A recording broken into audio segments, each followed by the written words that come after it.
等撳一撳先。我唔好撳啊！我翻轉頭得唔得？咁不如我問下大家啦。嗱，我就認咗衰仔先，我冇買過 AIA 嘅扣稅年金嘅，同埋我有買咗好幾張 Forever Love 嘅。我最大嗰張單，我諗係24年年尾，我8月按曲嘅，我做咗張 Forever Love 係20年唔記得幾多萬 C， 20頭啦，20萬 C 嘅 Forever Love。咁嗰刻即係20萬 C 唔算好大啦，即係如果你用 GF 好多。但係如果 Forever Love 嚟講咧，都算幾大。即係我啲同事驚訝唔係我做20萬 C， 啲同事係驚訝我用做 Forever Love 做咗20萬 C。個客係俾緊，佢係做15年，唔係20年 plan， 做15年 plan， 就每年供45萬。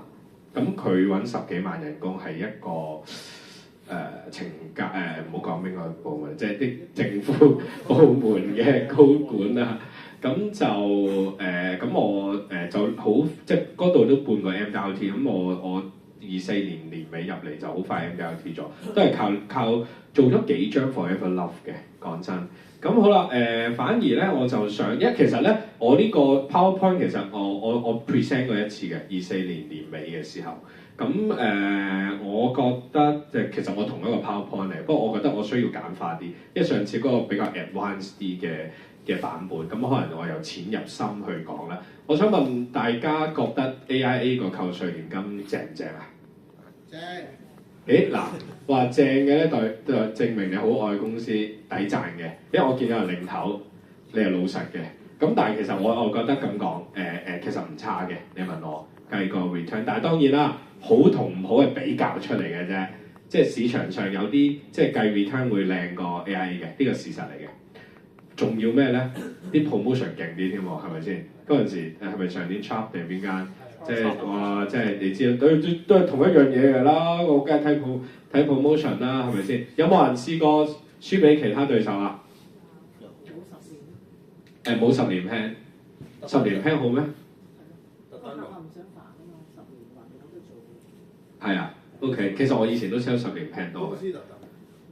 點解咧？不如你分享下。你未開？你公司係其實咧，因為咧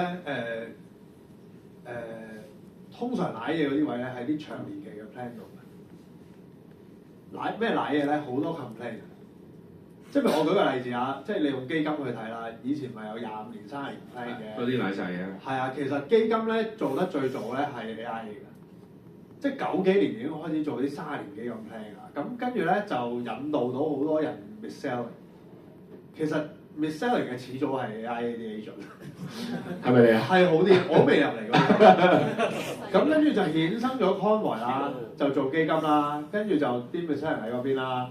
咁但係因為 AI 多人啊，啲人又狠啊，又勁啊啲生意，所以做咗好多30年幾咁 plan， 係舐晒嘅，係好多人係 mis-selling 得好勁。真係同人講話你淨係做 ICP 啊！即係我唔係淨係講其他公司有，係真 AI 都真係有嘅啫。咁所以咧 Group Office 話唔俾唔俾超過10年 plan， 所以你睇我哋而家啲基金 plan 咧係冇超過10年 plan 嘅。咁其實 DA 都係差。其實咧本身政府咧佢冇話規定係點樣嘅，佢話有個 guideline，譬如出5年啦，其實係有咁講過。但係就係因為有啲其他公司咧就想提高個 FIC。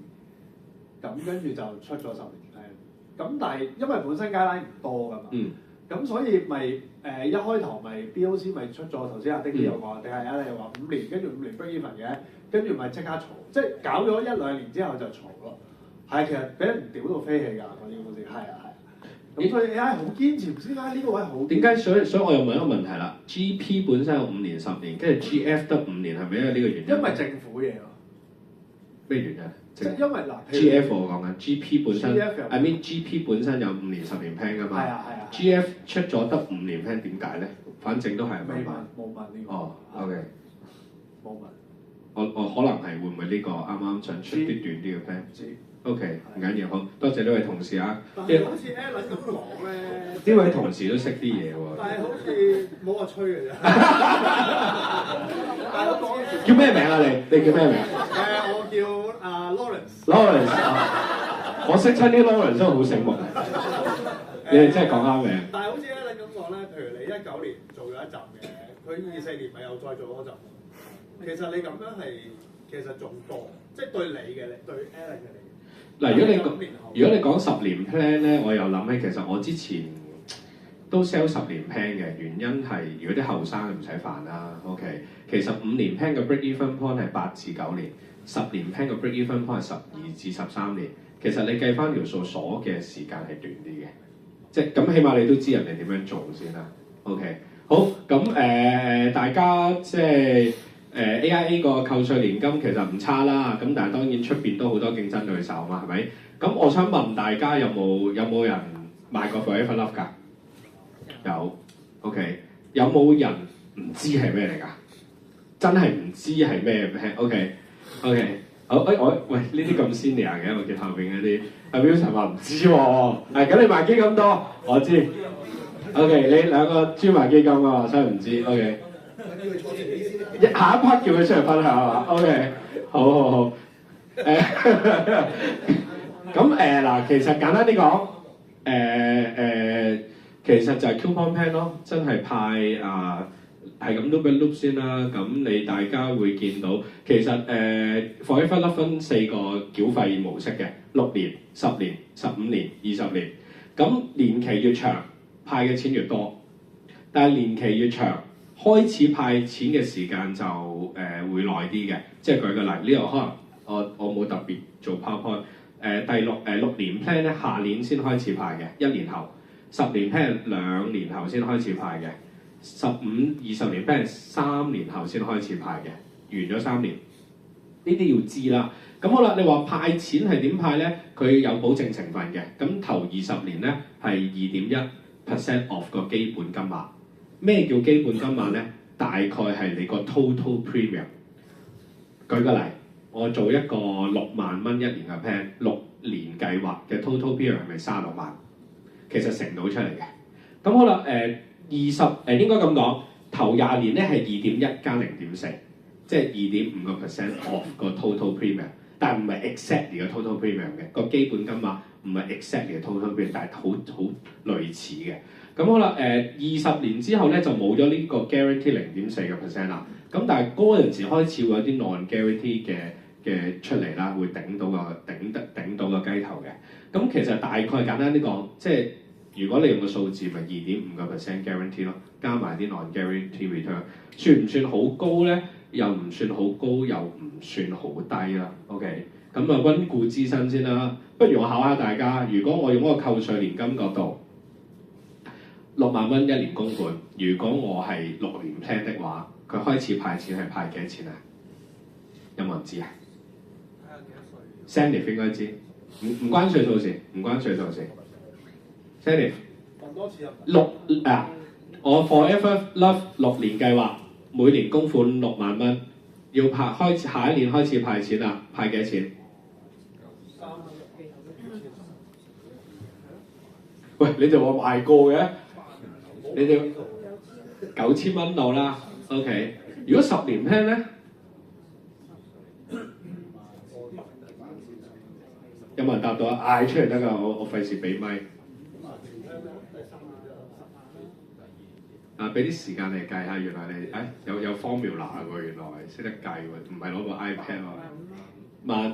差唔多16000嘅，差唔多15000到啦，你當16000啦。OK， 6年 plan 派9000，10年 plan 派16000，咁15年 plan 咧？其實我唔知，我都要睇，我有貓紙。冇25000咁多，22000， 22000啦。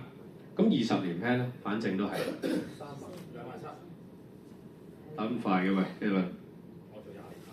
哦，喂，要你分享喎，27000 OK， 即係話我同一個供款，我都係每年俾6萬蚊。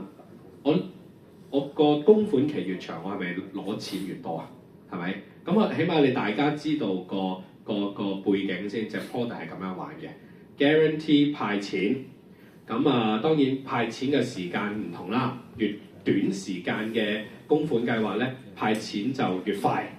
OK， 咁啊大家呢個 OK 嘛 ？OK， 咁我要跳嘅咯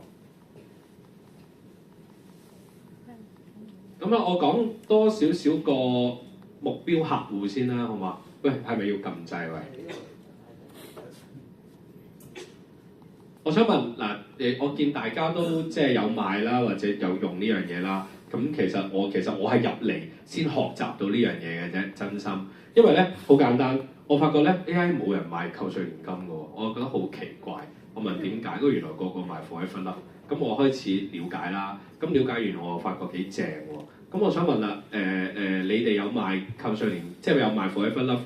咁點你賣俾邊啲客？有冇啲咩目標客戶啊？如果放扣稅呢個功能，純粹 commission 高啲，其實嗰個好似 commission 真係高啲嘅，高10隻係嘛？高10隻嘅。除咗呢樣嘢咧，除咗呢樣嘢咧，扣多啲稅。OK。仲有啲咩啊？大聲啲嗌出嚟。扣一世哇！你講咗我想講嘅嘢喎。咁其實咧，我自己界定咧有幾種目標客戶嘅，我冇打出嚟。咁第一種咧就係交稅，有啲係個人交稅噶嘛，咁有啲係公司交稅噶嘛。公司交稅可唔可以用扣稅年金啊？唔得啊嘛，係嘛？咁即係我要揾啲 alternative 去幫佢感覺舒服啲喎，係咪？第一個目標客戶就係佢可能啲生意人，佢哋用公司去交最多稅嘅，咁你咪 target 呢啲咯。因為扣稅年金唔關佢事啊嘛，佢好清楚。其實佢想買喎，可能。第二個目標客戶咧就係邊啲咧？當早幾年我做得多咧就係、即係而家少啲啦，就係、都有嘅，就係、想移民嘅客。點解咧？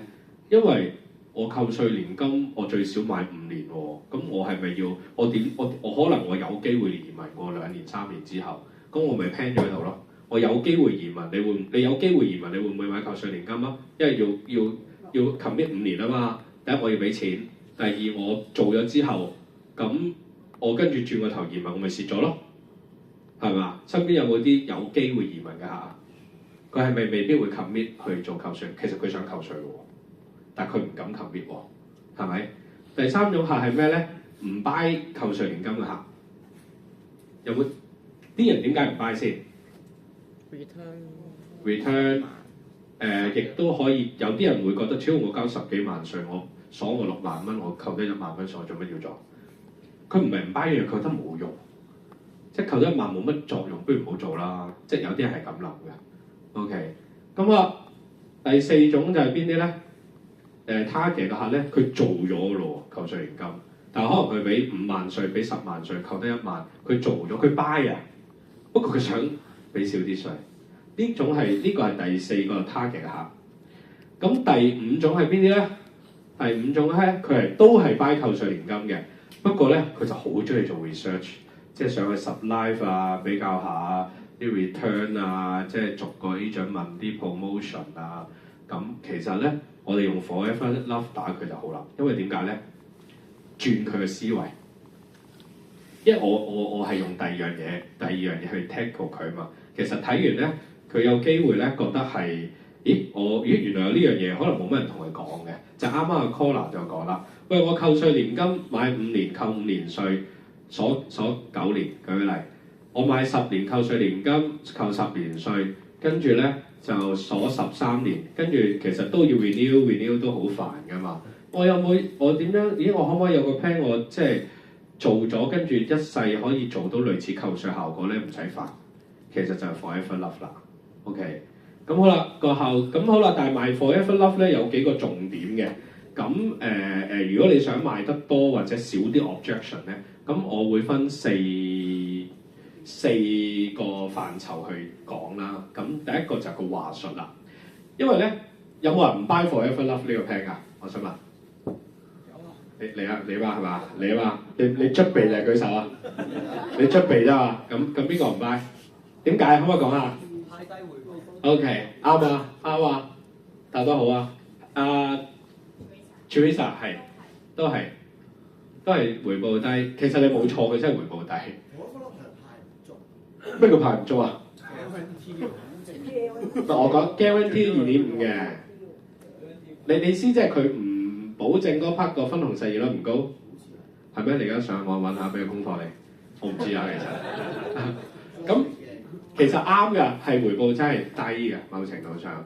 咁佢回報低，咁咪唔好講回報咯。好啦，個話術首先個話術咩意思咧？即係你點樣引起個客嘅興趣嗱？呢個當然呢個唔一定係個扣稅功能嘅。咁其實我都參考過出邊有其他區都 sell 好多 forever love。嗱，我哋以往咧儲錢就儲錢，攞錢就攞錢噶嘛。其實咧佢係一個邊儲錢又可以邊用錢嘅計劃喎。其實咧，我哋以往可能教基金，我哋一路儲錢噶嘛，儲到咁上先攞錢噶嘛，你儲一段時間噶嘛。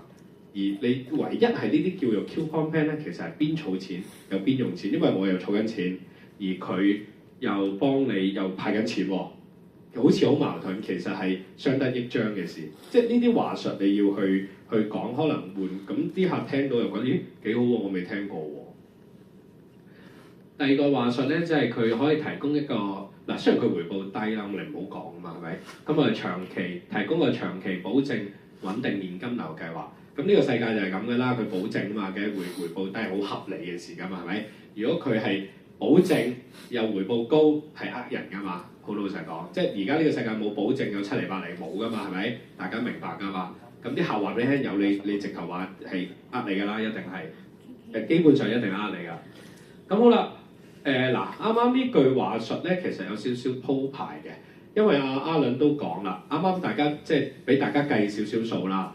咁如果我用一個6年嘅計劃，即係放一個後生仔6年嘅計劃，我供6萬蚊都係扣稅年金個金額，我派9000啊嘛。咁你想唔想派多啲錢貨扣稅個效果好啲先 ？Which is 就20年 plan 啦，係咪？我都係俾6萬蚊一年。咁我做20年 plan，可能佢後生，我唔介意供長啲，因為我份工作又穩定，我又後生唔介意嘅。咁其實6萬蚊嘅供款20年計劃係派27000啊嘛，係咪？阿倫即刻答咗，因為佢熱賣得多啊嘛，派27000啊嘛。咁好啦，但係20年 plan 個缺點係咩啊？除咗長之外，即係長嘅優點嚟嘅，某啲情況。咁最主要咧係耐，佢嘅缺點係耐，sorry 唔係長，係耐先派錢啊，3年後先派錢，sorry。長係優點，耐係缺點嚟嘅，有時係咪？有長又耐，有時都唔係優點嚟嘅。咁呢個情況咧，佢係耐啊，3年後先派錢啊，係嘛？我唔知道 Alan 有冇試過，你可能 present 得好好，哇！用 Forever Love 係一個好好嘅 alternative to QDAP 啦。咁跟住講完一紮輪嘢，你可能你鋪排想做個20年 plan，跟住出到去，跟住再睇部 brochure，跟住個客咧一個 objection 咧，你 handle 唔到啊！就係話哇，3年之後先派，佢想即刻派嘛，佢想下年，佢想好似6年 plan 咁樣，下一年就派，我下一年就俾少稅啦嘛。你明我意思啊？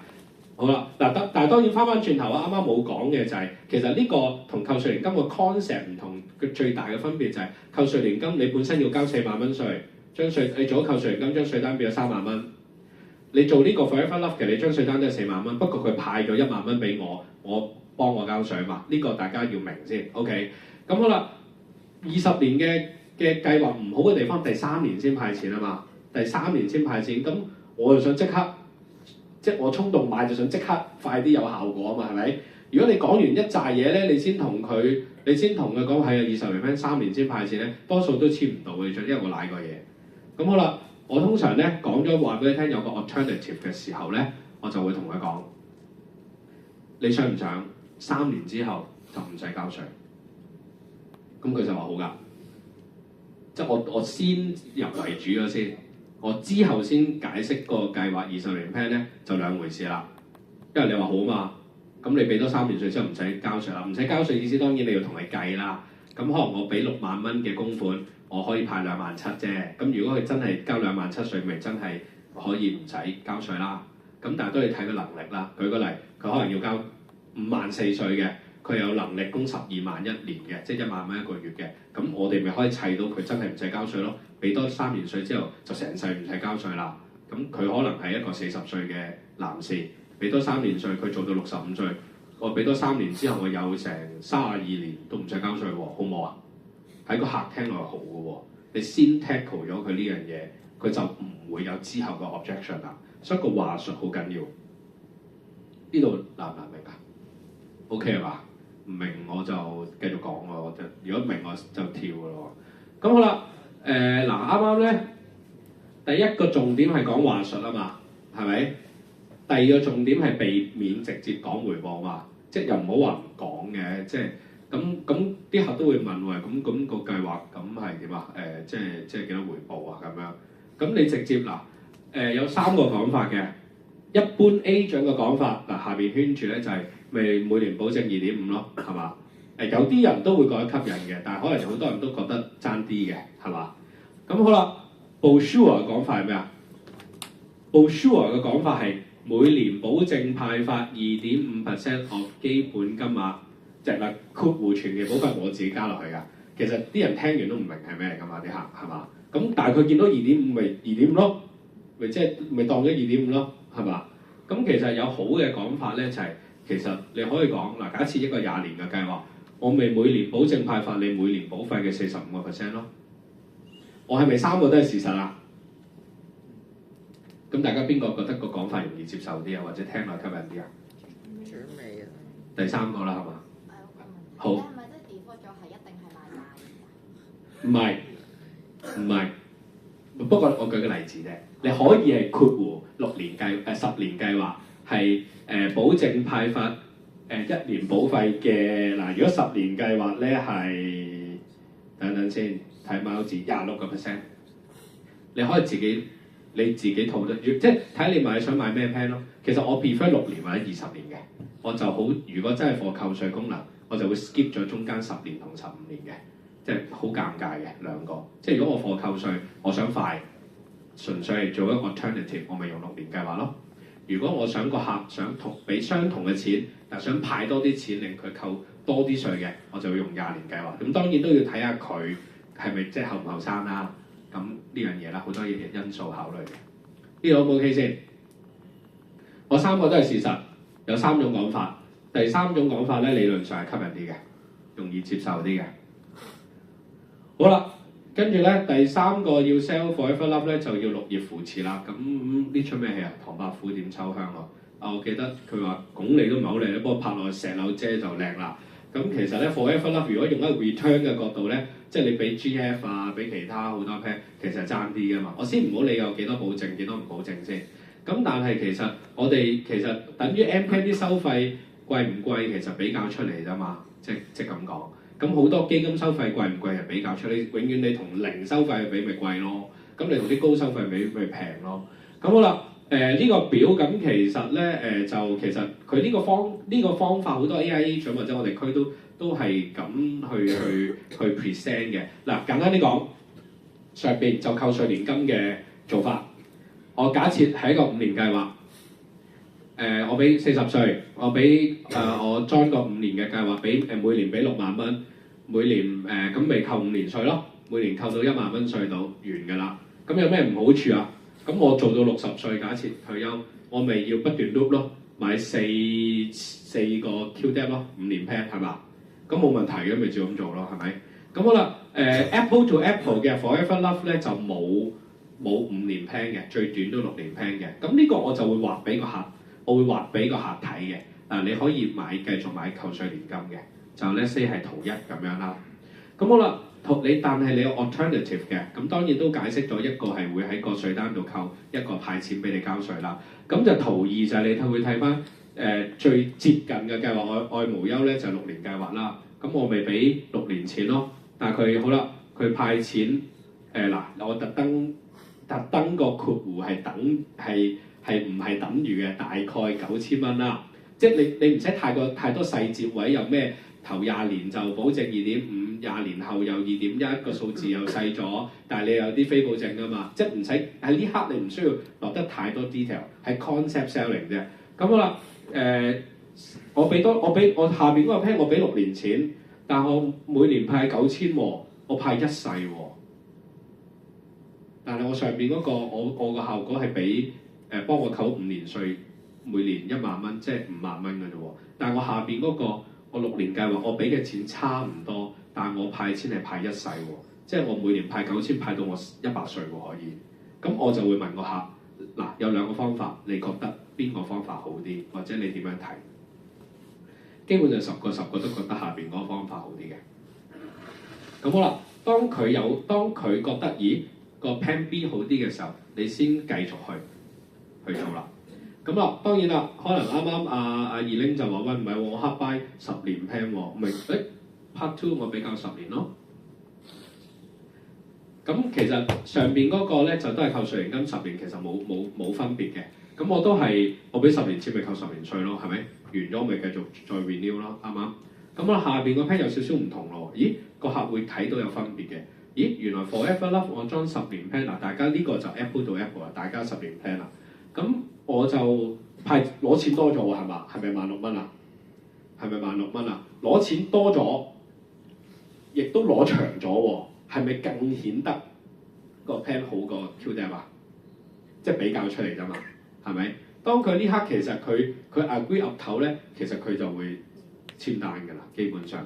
個問題就係在於我用幾多年嘅計劃，同我俾幾多 budget。佢有機會你咪問佢咯，咦你交緊幾多稅啊？我咪做咯，舉個例，同埋睇佢年紀啦。佢可能佢30幾歲，佢20年 plan 都 OK 嘅，因為20年 plan 派27,000啊嘛，係咪？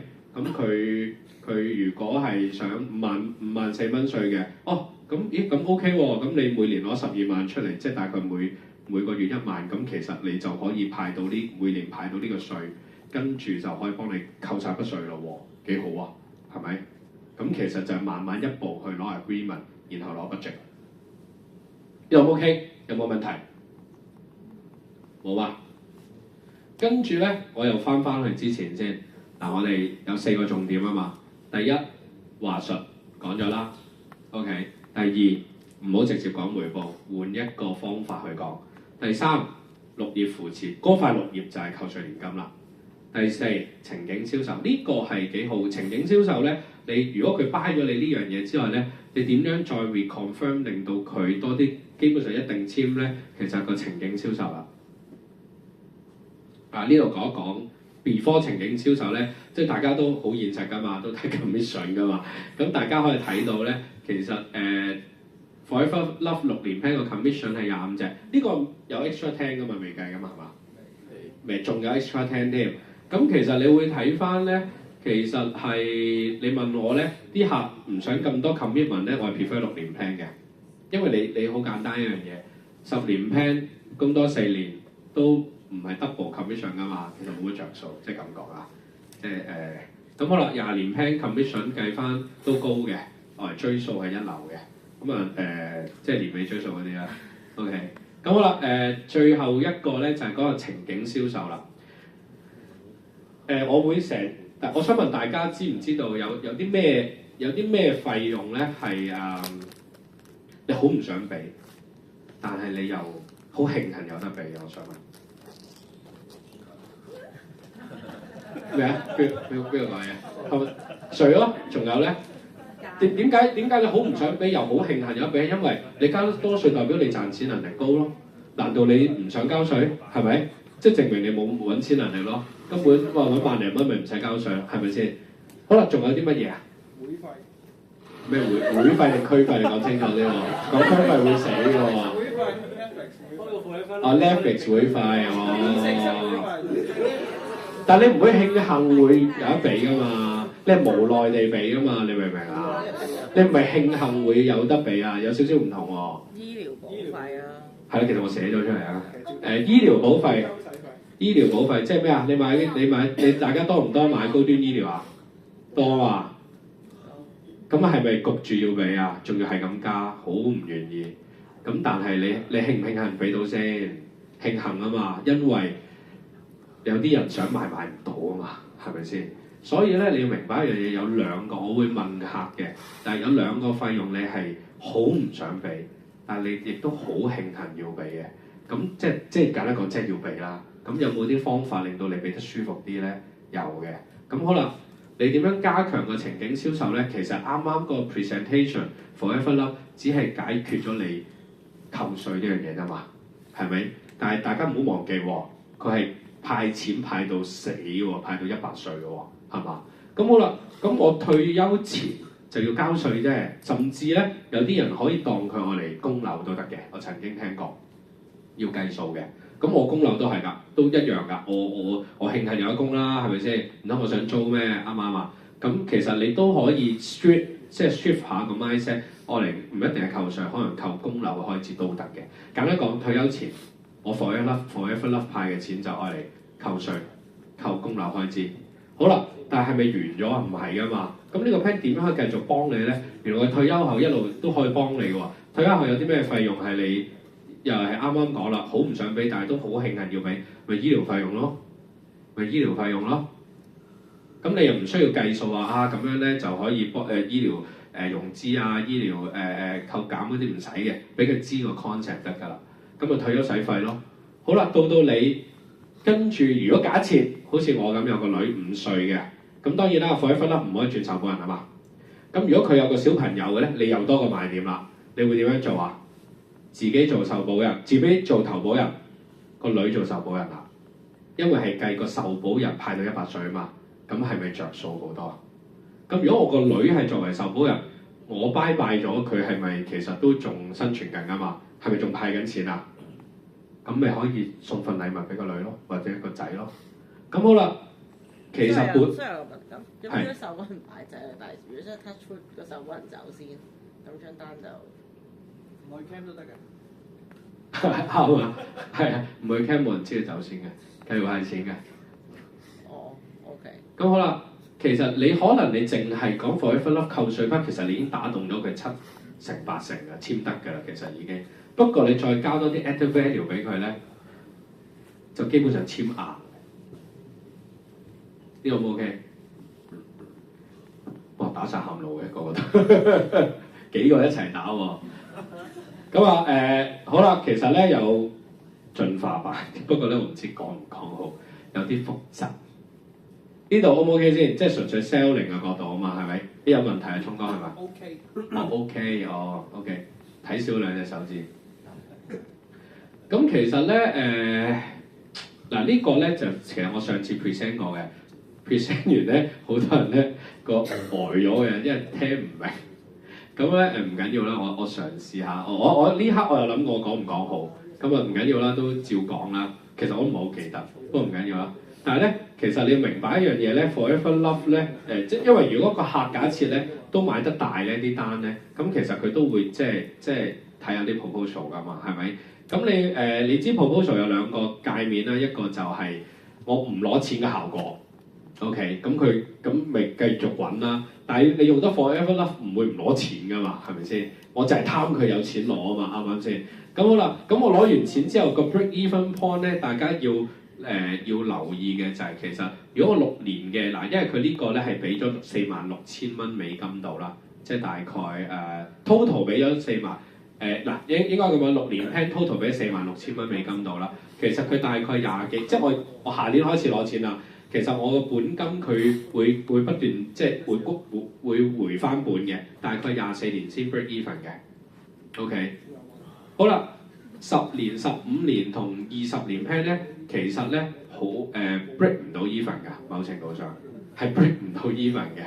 OK， 因為佢最多咧，你睇佢嘅數字溫落去咧，大概攞到7成或者8成半嘅啫。嗱，呢個你要知嘅，因為咧有客咧會覺得，喂，你咁樣派錢好好喎，但係其實佢有個 assumption 喺度嘅，佢個 assumption 就係我冇搣本咯，即係我個本金仲喺度咯，你明我意思嘛？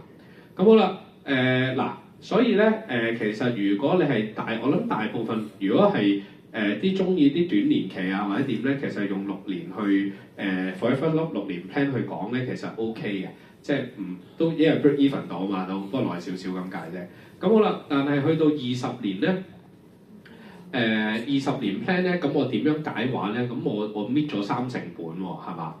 咁其實有方法解話，不過呢個 calculation 有啲複雜，大概嘅啫。咁好啦，我想大家留意下買15年 plan 嘅，佢好得意嘅呢個 plan，我都未有時間問公司。你有冇留意佢攞錢之後咧，佢嗰個剩餘價值 C 加 D 咧，佢好得意喎，佢唔係一路咁樣加落去嘅喎，佢又多下又少下，好奇怪，我解釋唔到嘅。嗱，你望下呢邊，你會發覺嗱，你無論望20年 plan、10年 plan 同6年 plan 咧，佢嗰個退保價值咧 C 加 D 咧，其實佢都係增長緊嘅。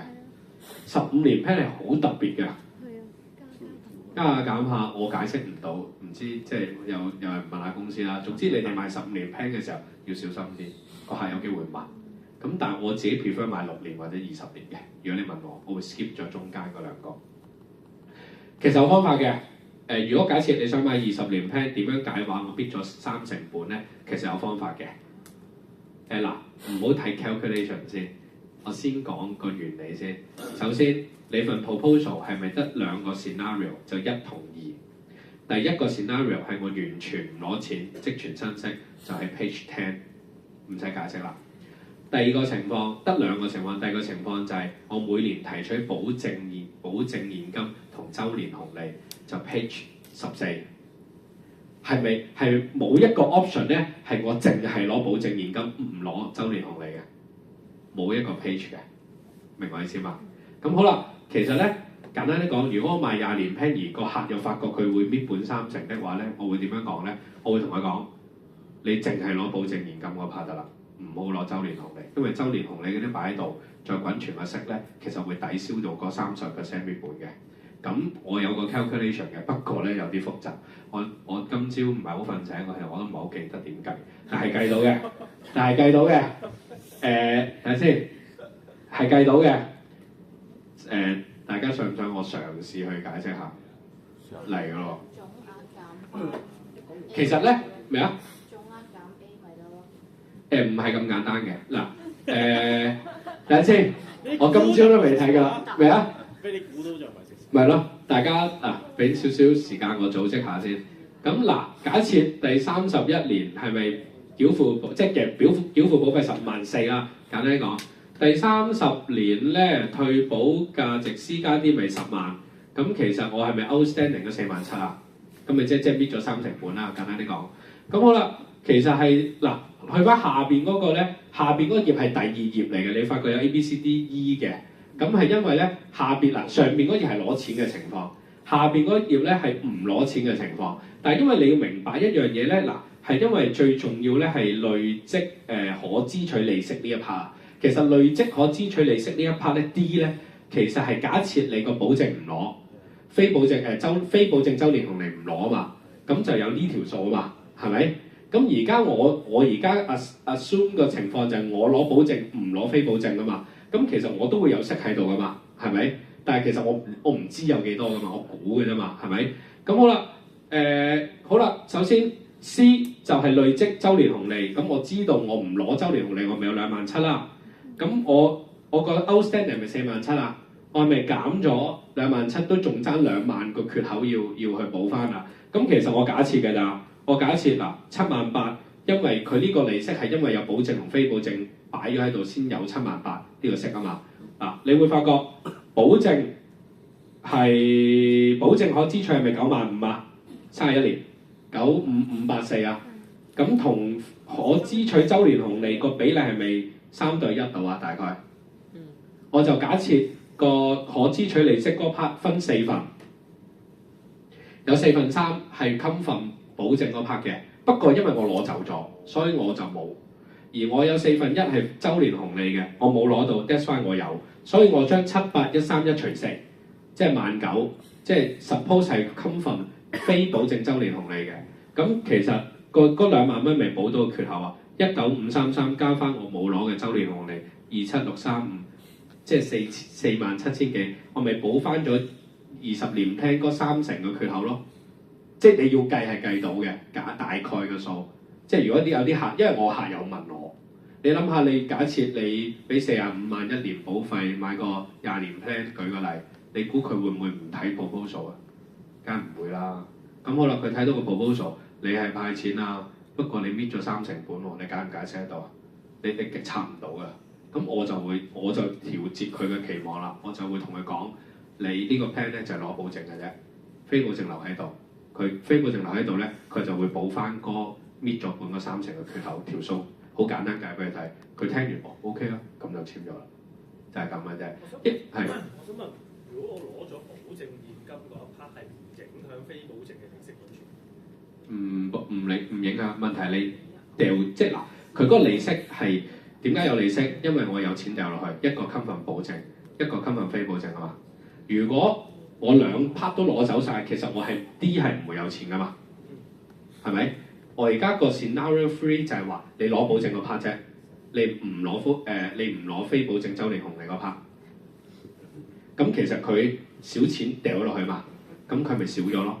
不過我大概估計，如果我淨係得非保證周年紅利，大概有幾多息，我咪好粗略咁樣去計啫嘛。咁我咪大概可以計到條數話俾你聽，我其實可以唔搣半嘅。咁你要控制啦，因為你要做大啲嘅單，佢會睇 proposal，你解釋唔到嘅。咁所以我一開波已經講咗，即係點？我買20年 plan 好簡單嘅啫，你點樣避免呢啲 objection 咧？好簡單，第一，我會問佢你想唔想俾咗3年稅之後唔使交稅？咁我咪已經解決咗3年之後先派稅咁遲咯，因為我已經控制咗佢 expectation 啊嘛。第二，如果我已經可能一開波我同佢講呢個計劃就係攞保證嘅啫，一開波佢講保證啦。咁佢睇到，我 control 佢，首先佢唔好俾佢覺得攞到咁多錢先，因為如果我一開波俾佢個幻想就係、是，哇保證同非保證都好靚喎，保證加非保證好正喎效果，跟住佢先發現原來會搣半搣3成，跟住我先同佢講，喂咁你唔好攞非保證啦，咁就可以抵翻個缺口啦。咁其實個 expectation 咪錯咗咯。如果我一開波同佢講，你就係攞保證得㗎，非保證留喺度。咁佢就話：個缺係有缺口喎，所以點解我 that's why 我同你講就係攞保證咯，唔好攞非保證咯。咁你咪 control 到佢咯，就唔會有之後嘅 objection 咯。其實都係講先講後嘅分別㗎咋，但係講先講後影響好大嘅，因為你街住佢 sell 嘛，你街住佢睇啲嘢嘛，就唔好俾佢期望。其實係期望管理嚟嘅啫。呢度 O唔 OK？有冇人唔明啊？嗱，如果唔明就私下問我啦。OK， 好嘛？唔好意思，太長氣講太耐。咁有冇關於成個 Forever Love 呢個 plan 去有嘢想問？咁即係譬如你頭先呢個 scenario，佢都係攞緊2.1%。後期係㗎。咁我會講係啊，會㗎。即係20年後就攞。係，你要 control 㗎，你同佢講㗎。咁可能咩㗎？咪就係咯。咁我而家交稅交多嘛，20年後啊我我又退休啦，咁咪攞少啲咯。你點樣 control 佢？你首先即係我哋買啲計劃，你要知道個計劃嘅優點同缺點，點樣揚長避短去做。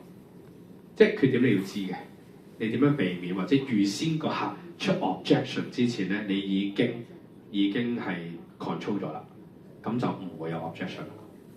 即係最高，即係高少少嘅境界啦，唔好話最高，唔係等佢 objection 先，因為咧你唔係預先講先咧，正如我之前講，我試過用扣稅，哇好正啊，跟住佢先話嚇第3年先派，真係凍晒啊，即刻唔想買，真心嘅。但係如果我預先講咗咧，佢係 OK 嘅，我控制佢期望呢樣嘢好緊要。有冇嘢？仲有冇嘢想問我？係。我想問問，如果係用呢個方法咧，係咪一開始如果唔保證嘅話，係前面攞錢攞少好多？ 20年頭20年係2.1，應該講頭20年係2.5，20年後係攞保證2.1，會攞少啲嘅，呢個事實嚟嘅。咁所以呢個情況咧，其實係只係 for 你，我要 sell 10年、15年同20年嘅 plan 啫。其實6年 plan 冇關係嘅，6年 plan 冇關係，因為6年 plan 係咁啊嘛。好快去 break even。20幾年 break even 啊嘛，係咪？喂，講真，我買得呢 plan 我唔會 cut 嘅啦，預咗係咪先？即係咁講啦，我 cut 咗咪冇得派錢咯，我咪蝕咗咯。其實邊啲人買呢 plan 越好咧，越後生。所以點解你話如果你啲客身邊有小朋友咧，用佢做受保人係最好嘅，多個 sell 賣點啊嘛。佢拜拜咗，我拜拜咗，個小朋友都受益緊啊嘛。或者倒翻轉頭講啦，或者講多2句啦，就係、是、當初我入到 coupon plan，我不嬲都知道有，我未買過嘅以前。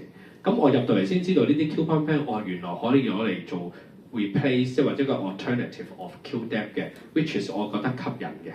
咁第二樣嘢其實 QDAP 唔係或者coupon plan 點 sell 咧？以往我諗雲你 sell 得多嘅嗱 V 呢啲，其實係一個唔講回報㗎，係送一份 gift 出去㗎。你可以用另一個角度去做呢啲 forever love。點解佢叫 forever love 咧？其實都係呢個角度啫嘛。我舉個例，你有個小朋友出世，你想送份禮物俾個仔，或者公公婆婆、爺爺嫲嫲想送份禮物俾個孫。其實呢啲 plan 好好，唔使講 return 㗎，就係點解？可能我6年俾，或者我等繳咗 prepay 俾晒佢，咁咧你點樣送份禮物？你諗下喎，個公公送份禮物俾個孫，假設啦，佢係生日嘅時候先開呢張單嘅個孫，咁喂佢代你每年代你俾份禮物你個孫喎，你個孫每年都收到呢份禮物，最少啊都有一日記得你喎。你諗下公公婆婆係咪有機好大機會走先㗎嘛？